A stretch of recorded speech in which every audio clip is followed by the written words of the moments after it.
I remember when all this adventure started, and I think we have to really go back to whenever the centerboard broke. About, what, 2 weeks before Daniel got here? Was it before you went to California? It was more than 2 weeks. It was before I went to California. Maybe it was 2 weeks before he got here. And it was 2 weeks before California, maybe. Yeah. Or a week. A week before California that I discovered it was broken. Okay. Because the cable holding up the centerboard broke, and that broke several weeks. It broke while I was out on the boat, and I knew it was broken, but I tied it up with a rope. But then we went through graduation and all that kind of stuff. I didn't have a chance to check on it or anything, and there were a couple of windstorms, and then I took the boys out to sail to the park, so we would sail over to the park, and you would bike over, and we'd have lunch together. And when I tried to sail upwind, I realized that we weren't getting upwind. To make a very long story short, I looked under and saw that the centerboard had dropped down in the windstorm and been broken in half, and all that was left was a stub. So, to make a very, very long story short, I bought the epoxy kit, the fiberglass repair kit, because the centerboard, you cannot buy another centerboard on the boat that old. And, yeah.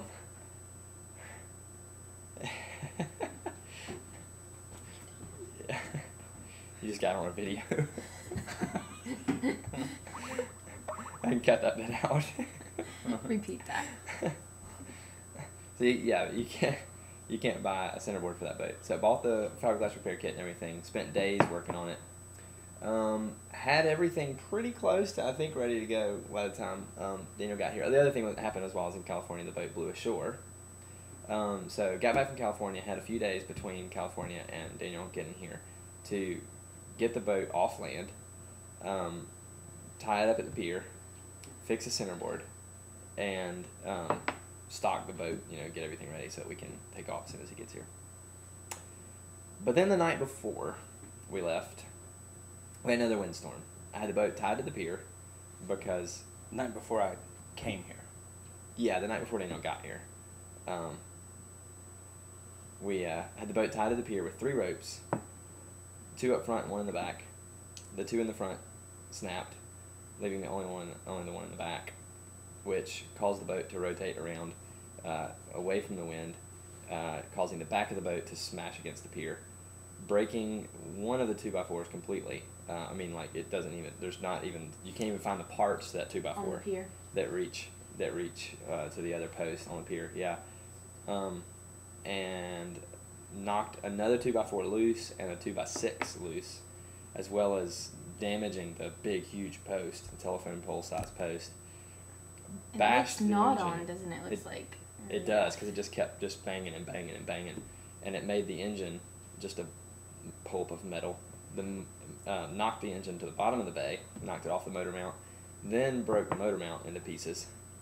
There's one pretty decent chunk out of the fiberglass that I noticed as we were going, but it didn't put a hole in the boat, which was a good thing. I just came out, saw the boat banging against the pier the next morning.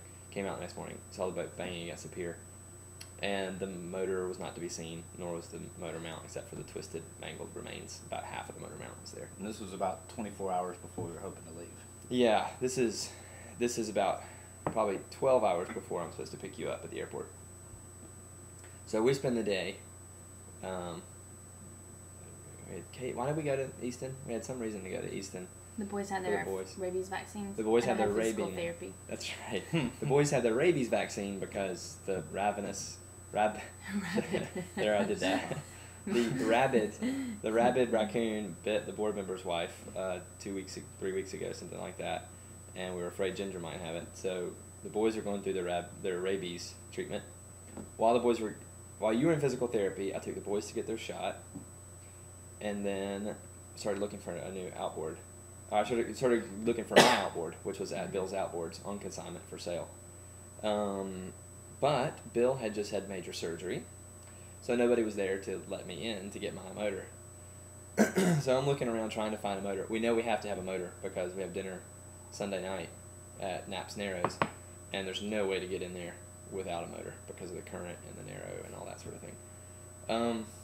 So we look and look and look and look, and then pick Katie up from her We physical sold therapy. the old engine for $20. Sold the old mangled remains of the engine for $20. That's right. Which was good to have it off my hands, and Yeah. I really appreciate your decision on that, KD, because I know that there was a part of the engine that was in good shape, and I thought I should have gotten more than $20 for it. But And I'm gonna get coffee since I'm not technically here yet. all right. So there we go. We're still looking around Easton. Pick up Katie from her appointment. She's driving me around as I'm making all these phone calls and everything. Finally, as I'm considering paying $1,000 for a new outboard, definitely bent on selling the boat as soon as we're done with the trip, thinking, well, if it's a new outboard, maybe I can get our money out as we sell it. But you found out it was $1,500 or $2,000. But found out exactly the cheapest one was $1,500. I was actually debating trying to buy it and then have it for a week and then return it. Mm-hmm. Figured that was pretty much a bad idea, but I was actually pretty seriously considering it anyway. When Roger calls and says, you can borrow my motor that's in the barn. Now, I remembered that the last time Roger used this motor was 3 years ago, and he told me that the last time he used it, he dropped it in the water. So wasn't real excited about the reliability of that motor, but at that point, beggars can't be choosers. So I was pretty excited. He said he thought it would run, and so the next step was to try and get the motor mount. Paid $170 for a motor mount at West Marine, but got back home and realized that I had an old motor mount that might work if we could make some adjustments. We still need to take that motor mount back to West Marine and get that money back, by the way. And about this point, Daniel was supposed to arrive at the airport. But was still sitting on an airplane in Charlotte because they had thunderstorms. And so we sat for about 3 hours on an airplane before we took off. Eventually we did get here about 2 o'clock Yeah. the next morning. Worked out pretty